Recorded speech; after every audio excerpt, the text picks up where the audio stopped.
The NFL wasn't ready for this kind of chaos. The New England Patriots didn't just get better this season. They flipped the entire league upside down with a move nobody expected, unleashing Drake Maye in a way that made every defensive coordinator scramble for new answers.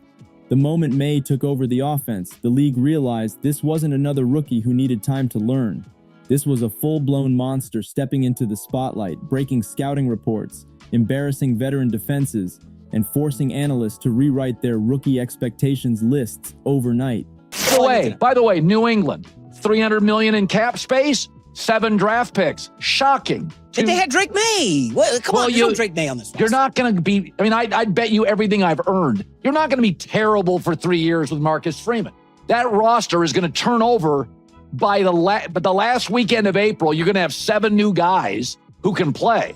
And then, by the way, now that you don't pay the quarterback, they're going to have the most money in the league. As sources claim, Maye showed up to training camp with a new frame, stronger arm power, and improved field vision that shocked even Patriot staff who thought they already knew his potential. But the league-wide panic didn't start until week 3 of the preseason, when Maye reportedly ran a scrimmage against the Patriots' first-team defense and torched them so badly that multiple players admitted they underestimated him. What made this even wilder was how quickly the Patriots shifted from rebuilding to straight-up contending. Mike Vrabel, who stepped in with a reputation for toughness and no-nonsense leadership, wasted zero time putting his stamp on the team. As sources claim, Vrabel rebuilt the entire culture from the inside out. New accountability, new structure, new energy, and new expectations. He treated every game like a playoff game, every practice like a battlefield, and every rep like a test. Players who weren't locked in reportedly got benched, cut, or demoted instantly. But Drake Maye had a little bit of jitters there early in that game against the Chargers. Then he settled, Kurt. Well, when you watch both of these quarterbacks, at least in wild card weekend action, what did you see? Break it down for us, please. Yeah, let's start with your guy and Drake. I think what you see when it comes to playoff time, especially your first playoff game and understanding the stakes that go into that, I think you see a lot of guys that come out a little bit tight, trying not to make the mistake, maybe missing some things early on. That's just normal. I think the beautiful thing is that he settled in. He played much better in the second half. And then the bottom line is you get a win even when your quarterback doesn't play his best game. And when Vrabel publicly said Maye had the type of mindset you build dynasties around, the whole league started watching New England a lot closer. But nothing prepared the NFL for the first 4 weeks of the season. Drake Maye didn't just show flashes. He took over games, 3rd and longs. He converted them with pinpoint lasers, blitz packages. He burned them with quick reads, broken plays. He extended them with mobility nobody expected from him. As sources claim, multiple defensive coordinators admitted anonymously that preparing for Maye felt like preparing for a younger, more explosive version of Justin Herbert mixed with the poise of Joe Burrow and the awareness of Trevor Lawrence. That combination had scouts whispering that the Patriots had just stumbled into a generational quarterback without needing 5 years of development. The AFC got tense fast because the Patriots went from easy win status to this team might ruin playoff brackets. Rumblings began spreading through NFL circles that Maye's presence was reshaping contract negotiations, altering defensive schemes, and putting pressure on rival GMs to find their own young superstar before New England locked down the conference again. The league wasn't just watching, the league was panicking, and every game Maye played only added more fuel, pushing the Patriots into a spotlight nobody expected this early in his career. Drake Maye's rise didn't feel normal, it felt supernatural. No rookie was supposed to process defenses like this, move like this, throw like this, and command the huddle like a 10-year veteran. Yet that's exactly what unfolded week after week as Maye shredded defenses that were supposed to expose him.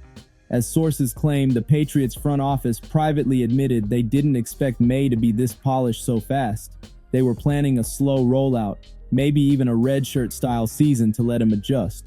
But Maye forced their hand by being too good, too composed, and too dominant to sit behind anyone.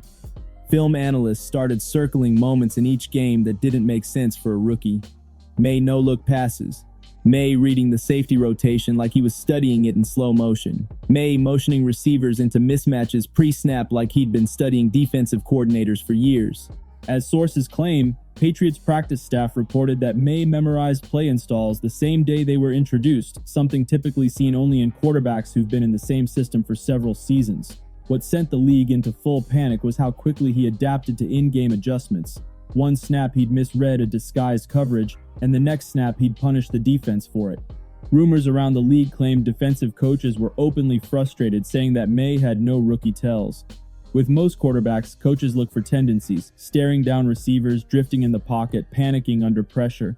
But Maye didn't show any of those cracks. Instead, he displayed a calmness that reminded some analysts of early-year Peyton Manning, except with better mobility and a stronger arm. NFL fans started calling him the cold-weather assassin after he dropped a 300-yard performance in freezing winds that shut down the opposing QB completely. And while the media stayed focused on his footwork and decision-making, insiders said the scariest part wasn't even his physical ability, it was his leadership. As sources claim, Maye reportedly walked into the Patriots locker room and immediately elevated the entire vibe. Veterans respected him, young players followed him, coaches trusted him, and the front office began reshaping the roster around his strengths. The offense suddenly had direction. The team suddenly had identity, and the league suddenly had a new problem on its hands, a superstar quarterback taking over faster than any scout projected. Week after week, Maye kept making believers out of doubters and turning critics into quiet spectators. And by mid-season, undefeated streaks, comeback drives, and clutch throws became his signature. The NFL wasn't just watching him anymore. The NFL was preparing for the possibility that the Patriots had just birthed a new dynasty starter years ahead of schedule. While the league panicked over Drake Maye, another monster was quietly forming behind the scenes. Mike Vrabel's new Patriots culture. The team went from a confused, rebuilding roster to a savage, disciplined, ruthless unit ready to take over the AFC. As sources claim, Vrabel didn't care about past reputations or draft status. He broke the team down to the foundation and rebuilt the entire structure around toughness, physicality, and execution. He installed a program that demanded accountability at all times: meetings, practices, weight room, film study, game day. If a player wasn't locked in, Vrabel reportedly moved on immediately. Multiple insiders said Vrabel brought a military energy to Foxborough: intense practices, aggressive competition, and a standard that pushed players to their limits. But the biggest shift came when Vrabel reshaped the coaching staff. He brought in assistants known for developing raw talent fast, along with veteran strategists who understood the AFC landscape. As sources claim, Vrabel demanded that every player be prepared to play multiple roles: linebackers shifting into hybrid safety positions, receivers learning running back packages, defensive linemen learning stand-up edge technique. This versatility created chaos for opposing offenses and made the Patriots unpredictable. The culture change wasn't just on the field. Vrabel reportedly forced new rules for the locker room, cutting out distractions and flooding the environment with leadership-driven structure. The team started holding accountability nights, where they would review their mistakes as a group and call out sloppy execution. This built trust, unity, and the kind of fearlessness that made the team look hungrier than any roster in the AFC East. Meanwhile, players said Vrabel wasn't just a coach, he was a motivator. He challenged the defense by saying they needed to match the energy Drake Maye brought every single week. He lit fires under young players by telling them that this team wasn't rebuilding, it was rebooting. And he pushed the veterans by reminding them that time was running out for rings and this new system gave them the chance to earn one before it was too late. The league noticed the difference. Opponents said New England hit harder, ran faster, and finished stronger than last season. Analysts claimed the Patriots were starting to resemble Vrabel's Titans teams, but with a more explosive quarterback, a combination that scared the entire AFC.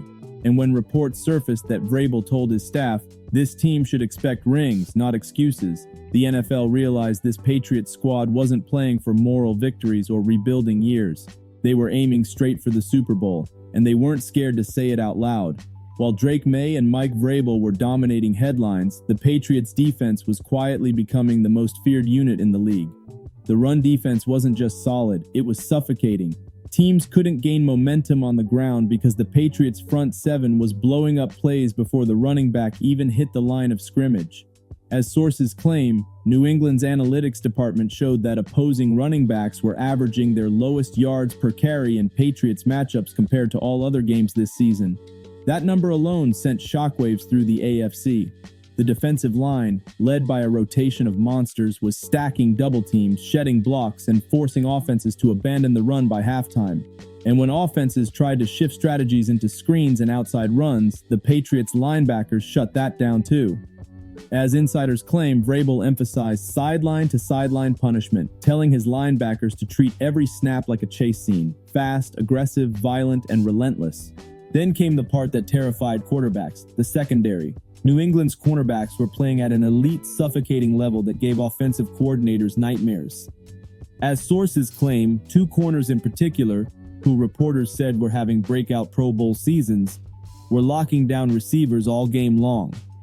One corner was reportedly allowing less than 30 receiving yards per game, while the other was holding star receivers to some of their lowest totals of the season. Offenses couldn't throw deep, they couldn't throw outside, and they couldn't throw timing routes without risking interceptions. Every quarterback who faced the Patriots walked off the field talking about the same problem. The windows weren't there. The Patriots were baiting QBs into mistakes, breaking on routes early, and jumping passes with full confidence. Vrabel's scheme mixed man, zone, trap, disguise, and late rotations, making it impossible for young quarterbacks to figure out what they were seeing. As sources claim, several teams tried solving the defense by spreading out the formation, but New England's speed shut that down. Others tried running power formations, but got stuffed repeatedly.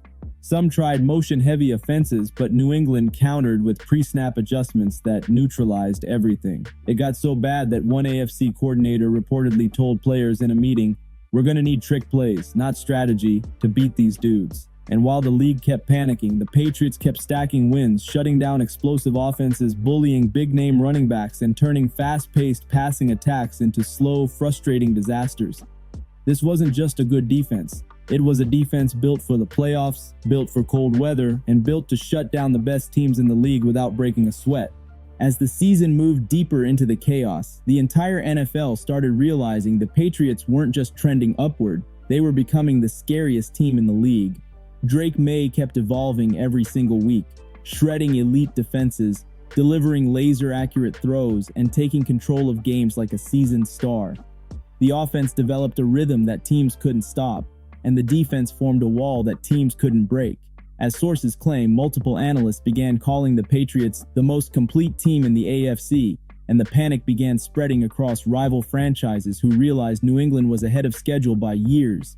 General managers started sweating, coaches started adjusting their playbooks early, commentators started warning that if the AFC didn't stop New England this year, it might not be possible to stop them for the next decade. Drake Maye's rise hit that fast. Vrabel's culture shift clicked that quickly, and the Patriots' defense turned so dominant that teams were reportedly rewriting their entire game plans 2 weeks in advance to prepare for New England.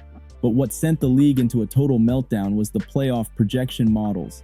As sources claim, analytics programs used by multiple teams started showing the Patriots' odds climbing each week. From 3% to 8%, from 8% to 17%, then suddenly into the mid-20s heading toward December. Those numbers terrified AFC contenders because they weren't supposed to rise that early. The Patriots weren't supposed to be this good. Drake Maye wasn't supposed to be this polished. Vrabel wasn't supposed to rebuild this fast. But everything aligned at the exact same time, and that combination put the league in panic mode. Inside league circles, executives are reportedly calling the Patriots the most dangerous young roster in football. Defensive coordinators privately admitted they have no blueprint for stopping Maye's pocket creation skills. Offensive coordinators said playing against Vrabel's defense feels like being trapped in quicksand. Every adjustment gets swallowed alive. And veteran players across the league are telling reporters off the record that New England feels like a new dynasty forming. This final stretch of the season became the confirmation everyone needed. The Patriots weren't rebuilding, they were reloading. Drake Maye already looked like a future MVP. Vrabel got the locker room running like a machine. The defense was smashing everything moving, and the offense was executing at a level nobody expected from a young squad with a rookie quarterback at the center of it all. The NFL tried to warn itself. Analysts tried to downplay it. Critics tried to pretend it wasn't happening. But the truth is out now. The Patriots have reignited Super Bowl chaos, and the league can feel the shift coming. And if you enjoyed this deep breakdown and want more fire content just like this, make sure to hit like and subscribe so you never miss the next drop.